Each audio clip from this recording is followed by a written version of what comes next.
Tom, his wife Julia, and their two children, Cassie and Ben, embarked on a yacht trip in the Caribbean Sea. Julia takes a swim while Tom and Ben are fishing, and Cassie is preoccupied with her gadget. Something unsettles her. Julia looks around, but the sea remains calm as always. However, she has a strong sense of dread, as if something large and dangerous is circling her.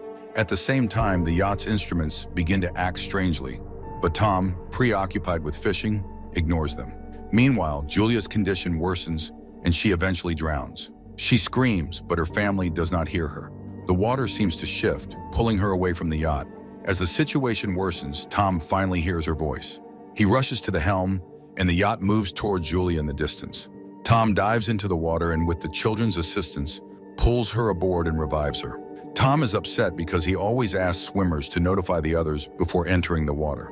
Julia apologizes, and the incident is quickly forgotten. Besides, the family has a reason to celebrate. Today is their son Ben's 13th birthday. Tom lights the cake's candles, and everyone congratulates Ben, who receives gifts, while Cassie captures a group photo of the happy family. Cassie's boyfriend calls her at that exact moment. He asks her about the swim, but an intense storm breaks out in the background. Cassie is concerned, but her boyfriend assures her that he is safe. The connection is cut off. Cassie informs her parents about the storm on land, but everyone experiences some shocks. They rush to the deck and notice massive whale carcasses surfacing all around the yacht. Tom explains that whales can become disoriented during storms, but these animals are pushing the yacht, endangering their safety. Tom dives into the water and quickly returns aboard, injured. While attempting to determine what was going on, he cut himself on the propeller.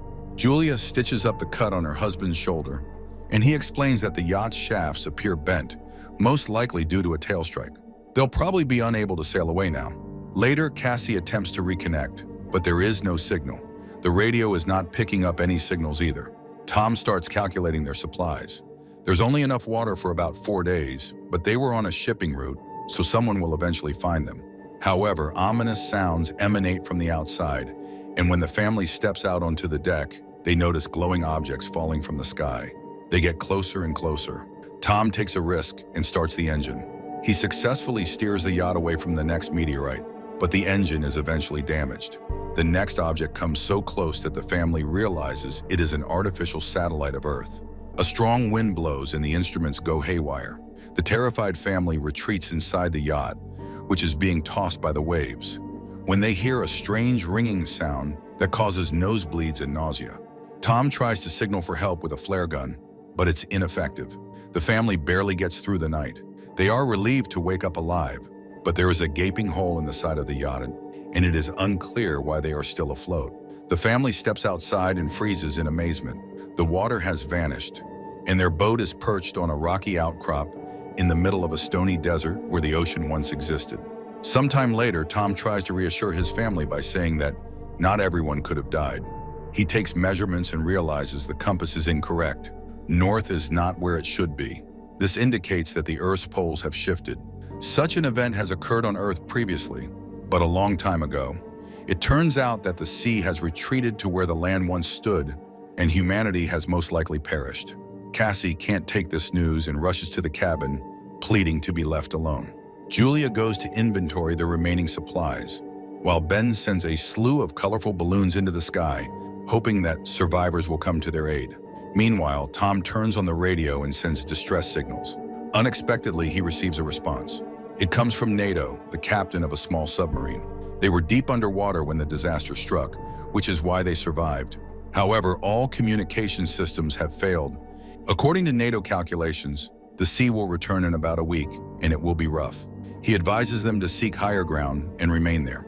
Julia orders the children to pack their belongings. Tom asks the captain if he can save their children.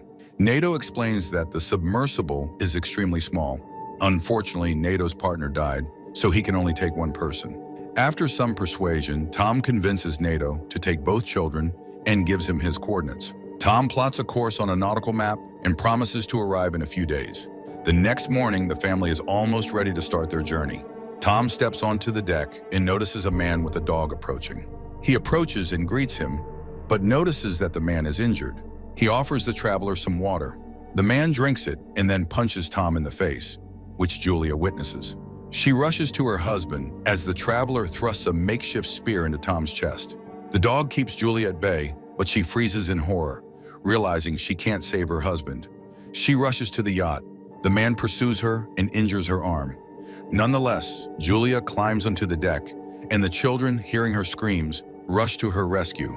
They work together to barricade the cabin doors.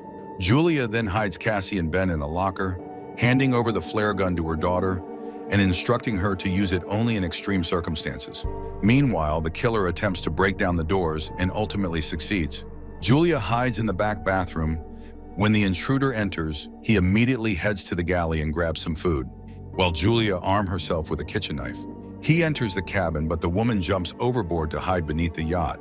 The killer peers through the hole but does not notice her. However, the dog attacks Julia and forces her to kill it. The man hears a yelp, goes outside, and discovers the dog's body. Meanwhile, Julia climbs back onto the yacht via the porthole on the opposite side. She falls directly into the killer's hands. Cassie witnesses everything and realizes it's the last resort. She opens the locker and fires at him. The shot knocks him to the side, but the flare sets the yacht on fire. Julia instructs the children to flee as she sneaks into the galley. The killer, who has only been injured, attempts another attack. Julia kicks him away, grabs the packed bags, and jumps overboard, where Ben discovers his father's body. Cassie rushes to the corpse and sobs over it. Julia kisses her late husband, but, seeing the killer leap from the burning yacht, takes the children and flees. The boat explodes behind them. The family flees across the stony desert and eventually seeks refuge in a rocky canyon. Cassie shares a small glass of water with her brother, but he refuses to drink. The boy is guilty, believing that the killer came because he saw the balloons. Cassie expresses this sentiment, but Julia orders her to stop and defend her son, explaining that he did not mean any harm. She tells the children to prepare for a long journey. Then she spots the killer again, determined to follow their trail. The family hurries on. Julia notices the pursuer and orders the children to run. They soon come across a field of previously flooded toxic waste barrels. Julia urges the children on, despite the risk of contamination, knowing the killer is still on their heels. The family walks along the former ocean floor, weaving through piles of plastic and other human-caused trash. Julia soon notices Ben's severe dehydration and gives him the last drops of water. Cassie has a breakdown, convinced that they have no chance of survival, but Julia orders them to continue moving. Eventually, they find the fuselage of a plane that crashed into the sea many years ago and crawl inside to rest. Julia examines the last photo of their family and tells the story of her first meeting with Tom. The children weep as they remember their father and say their final goodbyes. Cassie is awakened at night by a noise and goes outside to sit near the plane. Out of the shadows, the killer approaches her. Julia ambushes him just as he is about to grab her, stabbing him with a knife. At dawn, the family prepares to continue their journey, only to discover that the killer's body has been scavenged, indicating that something far more dangerous than humans lurks in the desert. They move on. Julia consults the map as Ben suddenly rushes ahead. His mother yells at him to stop, but the boy sprints to a salty puddle and takes a few gulps. Julia dragged him away, but the boy became ill. They soon come across some plastic chairs and build a makeshift sun shelter, resting inside. Julia suddenly hears strange sounds. She steps outside and notices something that prompts her to wake the children. They flee as soon as they become aware of the new threat. Soon they see a large ship in the distance surrounded by crashed containers and a few wandering people. Julia calls out to them, but as thousands of giant crabs approach, the people rush into a container and lock the doors, ignoring her pleas for help. The family climbs onto a container, but the crabs manage to injure Julia's leg. Nonetheless, Julia, Cassie, and Ben sit on top, watching as the crabs enter through a crack in the doors and kill everyone inside, despite their efforts to repel them. Julia passes out after tying a scarf around her leg. The next morning, she awakens alone and terrified, calling for the children. The crabs had moved on, so the children had gone down to look for food and weapons. Julia cauterizes her wound, while Ben investigates the discovered weapons. While searching the containers, they discover a small amount of food and water. Julia discovers a radio in one of the deceased's pockets and contacts NATO. He responds by stating that he was also attacked by deep-sea arthropods. According to his observations, the sea will return soon, which explains why the creatures have emerged. Julia begs him to save her children, but she doesn't know where to go because she lost the map. NATO launches a flare. Ben notices the direction and the family rushes to it. Soon they notice a yellow submarine in the distance, but getting there is difficult due to the terrain of the former seabed. Cassie dislikes her mother's talk about saving the children, but Julia refuses to respond, pushing the family forward. They are forced to pass through a canyon contaminated with toxic waste. When they are caught in a rock slide, Julia becomes separated from the children. She instructs them to continue. When Cassie refuses, Julia begs her to save her brother. Cassie and Ben make it out of the canyon into the submarine, but there is no one inside. NATO, severely injured, emerges from behind the boat. He admits he has no chance of survival and tells them to climb aboard. Cassie returns for her mother, who is fending off the emerging crabs, her bullets nearly depleted.